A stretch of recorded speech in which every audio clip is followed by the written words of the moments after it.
We're going to also sell you on the idea of work, but I'm not going to spend much time on work. And don't look shocked. It's not that I don't think it's tremendously important, because it is. We've got to accept responsibility. We've got to accept the fact that we've got to perform. And as I tell the kids all over America today, now's the best time you'll ever have in life to get ahead. Now's the most opportune time in America that it has ever been to get ahead.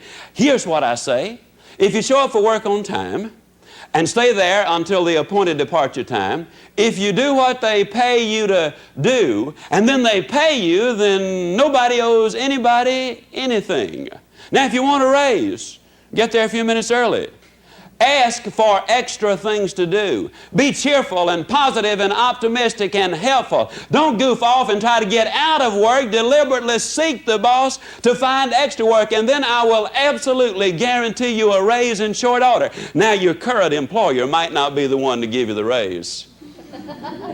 But somebody down the street's going to see what you're doing, and they're going to say, that's the boy I want working for me. That's the girl I want working for me, because he or she are doing more than they're paid to do. That's the way you get a raise. Oh, don't misunderstand. You got to work. You can't be like this old boy down home. And you're going to find out earlier there are an awful lot of old boys down home. Somebody, at least there were when I was down there, somebody asked him how long he'd been working for his company, and he said, ever since they threatened to fire me.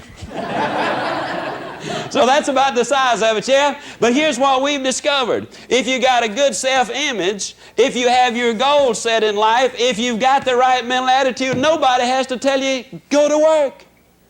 That just follows naturally. So this is what we're going to work on, and you got to have a desire to succeed. You can't just casually want the good things in life. It's got to become a passion for you. Your dream has got to be more than just an idle thought. You got to be willing to build the foundation under it, and that's for sure. Now, we're going to be taking these steps, and quite obviously, ladies and gentlemen, I believe that these steps are what is necessary. But let me identify to you what one of the major problems in America is. One of the problems is, you see, we have said to people, all of these things are available.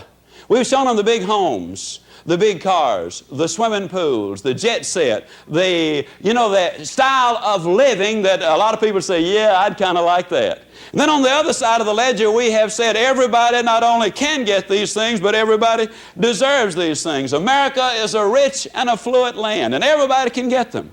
Then we have another segment of society that says that crime is caused by poverty, with one segment saying, you deserve these things, and you ought to have them.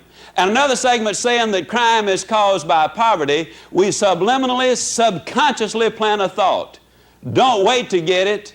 Go get it right now. There has never been a definitive study that establishes any correlation between crime and poverty. During the Great Depression, the crime rate was much lower in 1939 than it was in 1930, at the end of a decade of the roughest depression our country has ever had. So what we're saying is, let's start climbing some steps. You see, we could draw you an elevator to the top, but I'd have to be honest and say the elevator doesn't work. You're going to have to start taking these steps, and you're going to have to take them one at a time. But I've discovered that people don't mind taking the steps. If you tell them where they are, show them how many there are, and then tell them exactly how to climb the steps. But you see, you gotta climb the steps. You can't skip them. On September the 15th, 1944, in Jackson, Mississippi, at the YWCA at exactly 18 minutes after 8 o'clock, I saw the prettiest little girl standing over by the Nickelodeon. Now, some of you won't know what a Nickelodeon is. That's a jukebox, okay?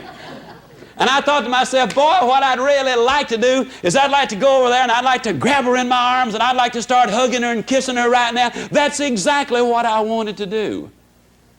But if I had, she wouldn't be sitting here as my wife of over 30 years today, because I would have skipped too many steps. So I did something real original. I walked up to her and I said, hi. And she said, hi. And the first thing you know, since it was a dance, there we were, a little YWCA dance, and we were dancing. And I got her telephone number that night, and we had a lot of telephone calls. And then one day I said, hey, we ought to be going out. And she said, okay. So we had a date, then we had another one and another one, and then, you know, it wasn't but 2 years and 2 months and 11 days and 1 hour later that she became my very own, but we took some steps along the way. I don't care how bright you are in school, you cannot move from 2 times 2 equals 4 into analytical geometry. You got to take some steps. Now, the mistake a lot of people make is they get on one step and sit there. You know, that's not what I'm talking about either. What I'm talking about is taking these steps, and then you will get these things. A lot of people say, well, what do you do to get started? Well, let me tell you a little story. A number of years ago, I heard a philosopher say, you are where you are because that's exactly where you want to be. And boy, that sounded so philosophical too, you know. I went all over the country saying, you are where you are because that's exactly where you want to be. And the wise old owls in the audience would nod, you know, and say, that's right, that's exactly right. You know, isn't it amazing the number of us that want to sound philosophical? And then one night, I was in Birmingham, Alabama, on my way to Meridian, Mississippi, and the roads were under repair. So I stopped at a service station to get direction, and the young attendant not only gave me the directions, but he was kind enough to draw me a map. He said, now, sir, if you will follow these directions as I have laid them out, I'll guarantee you'll get to Meridian with plenty of time to spare. Well, I followed the directions exactly as he laid them out, but 1 hour later, I was exactly 45 miles further from Meridian than I had been when I got the directions. Now, folks, I wasn't there because that's where I wanted to be. Man, I was tired and sleepy. I wanted to be in bed. I was there because some dude gave me the wrong directions. And I'm going to look you dead center and say this. If you're broke, I don't really believe that's what you want. If you're despondent, I can't believe that that's what you want. If you're down in the dumps, if you're negative, if you're miserable and all those things, I don't believe that's what you really want. I believe that maybe, just maybe, you might be there because somebody has given you some wrong directions. But don't get too comfortable with that thought because I'm fixing to take it away from you right quick. I'm going to jerk the rug out from under your feet. Now, you ready for this? See, if that has been the problem in the past and you want to continue to be able to say, life has dealt me unfairly, people have done me wrong, if you want to be able to keep saying that, you better get up and leave right now. You better withdraw from the Richer Life course because I'm flat going to take that excuse away from you forever.